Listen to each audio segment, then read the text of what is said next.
Hallmark made a good show. Almost. 3 generations of strong, independent women living together in the small farm town of Port Haven embark on an enlightening journey none of them could have imagined as they learn how to find their way back to each other. If you thought that was corny, that was IMDb's description of The Way Home. The Way Home is essentially about 3 women from 3 different generations, mother, daughter, grandmother, granddaughter, that find upon that they can time travel. And this is Hallmark's show. It has been critically acclaimed. It has 8.1 out of 10 on IMDb, 91% on Rotten Tomatoes, and a lot of positive reviews across different platforms, discussion forums, blog posts on the web, a lot of positive reviews.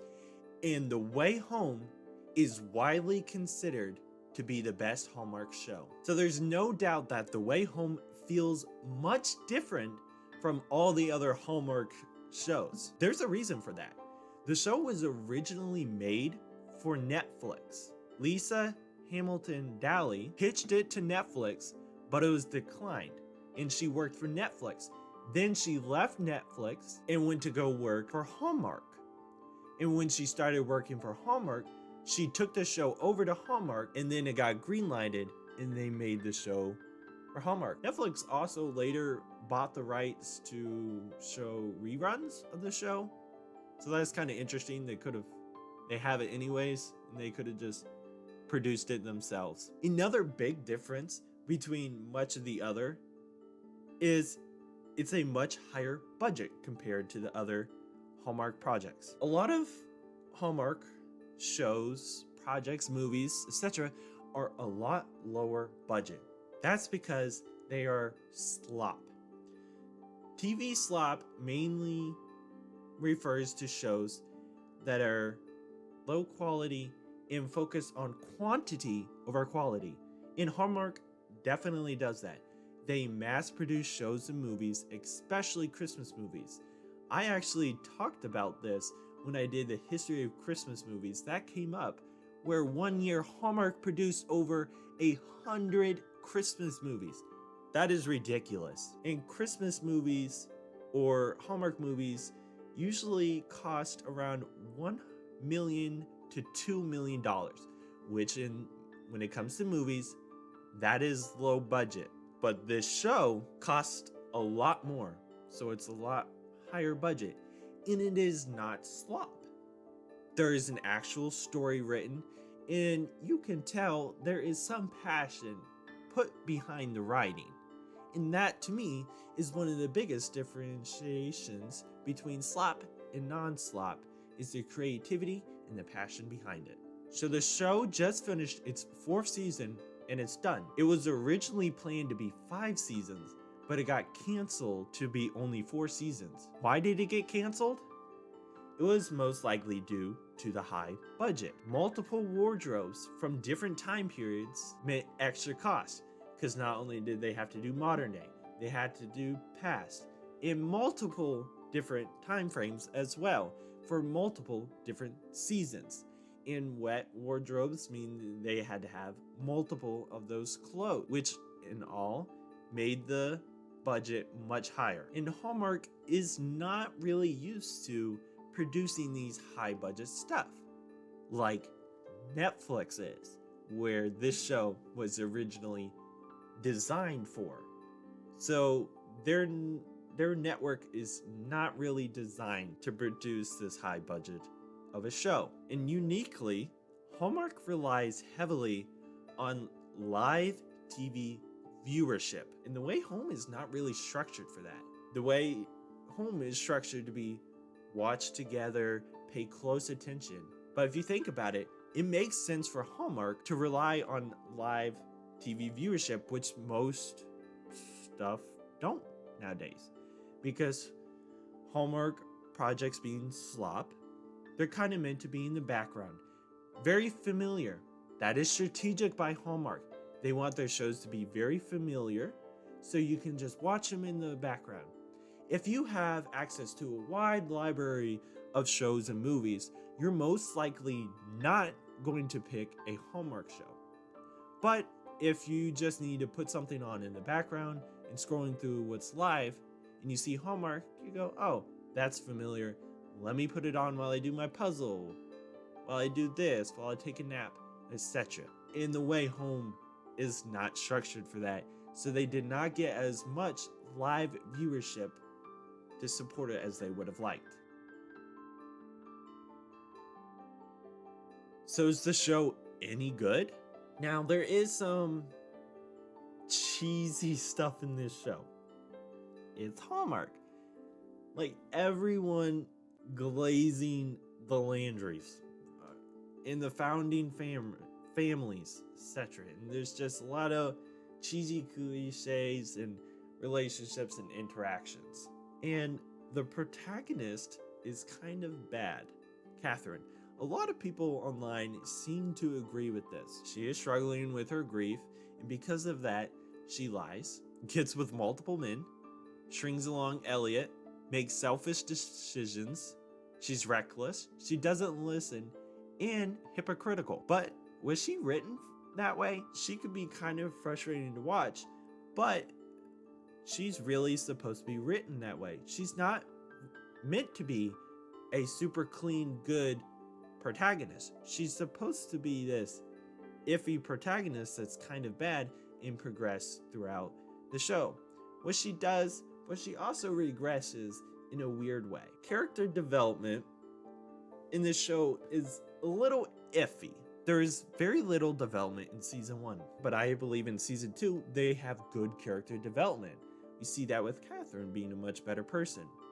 But we seem to regress in season 3. Now, there is a time and place for character regression, but it almost seems to be a reset instead of a regression. And then in season 4, they seem to reset again to where they were towards the end of season 2 and progress even more. To me, at times, it seemed like they weren't really sure which way they wanted to go with the character's progression. Brady, Alice's dad, seems to be, to me, wrongly painted as a bad guy. Not saying what he did was good, leaving his wife or whatever, but in what he did in the past to Elliot and stuff was kind of a jerk. But so was Catherine. But Alice seemed to forgive her. And Brady seemed to make a consistent effort to come and see Alice, but every time he was there, they were all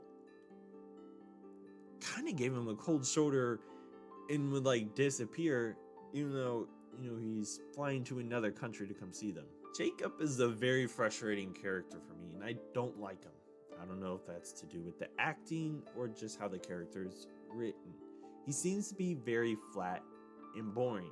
He needed to be more in the story than he was. Towards season 4, they were throwing all these stuff out here and giving him a relationship.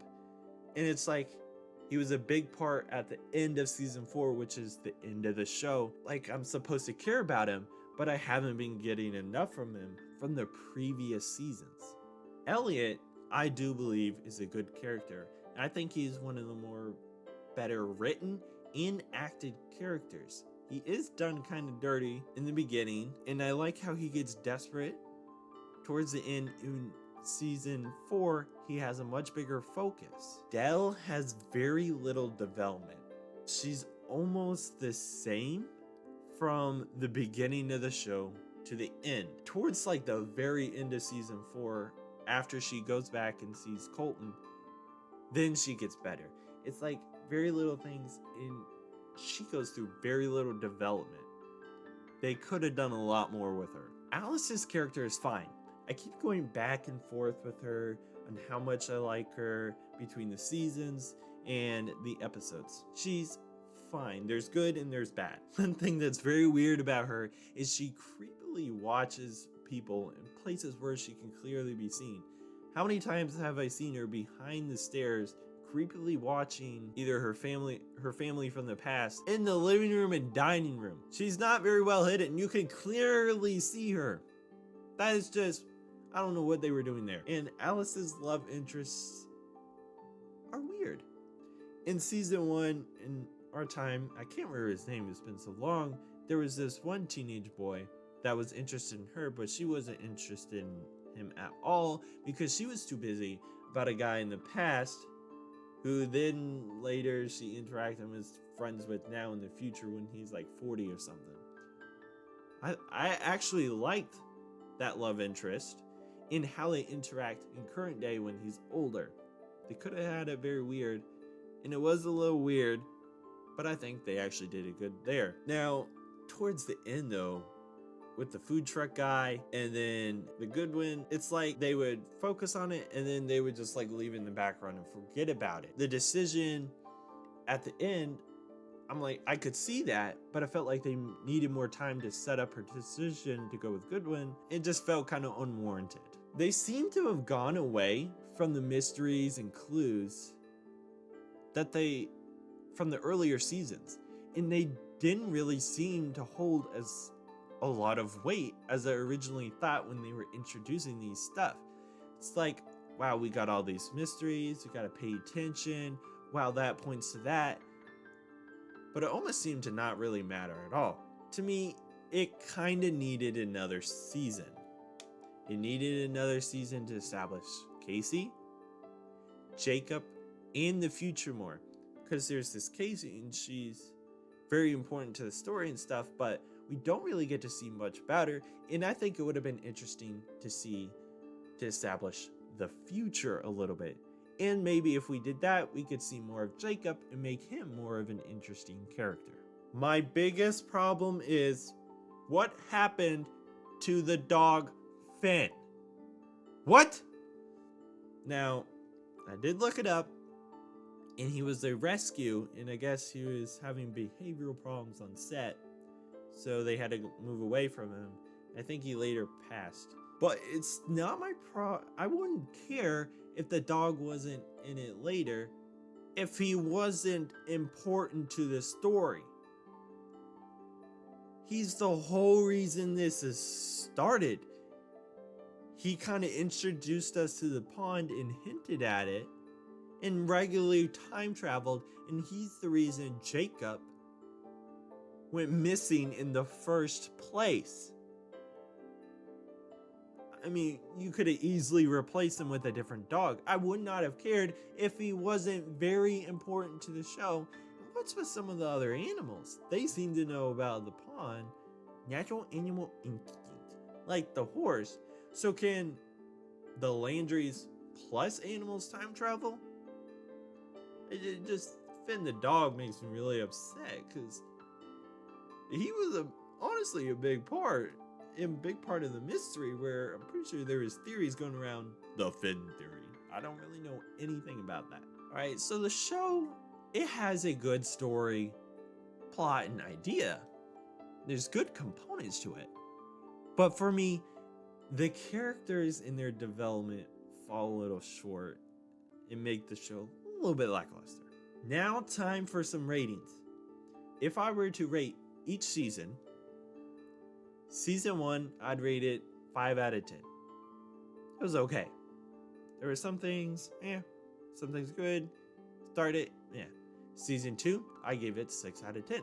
I thought there was good character development in Season 2, but still, in Season 3, I'm going to give it a 4 out of 10. I thought I liked Alice and Evelyn and that whole stuff, but I didn't really like how the characters seemed to regress, and Catherine with the 1800s or whatever. In Season 4, I'll give it a 5 out of 10.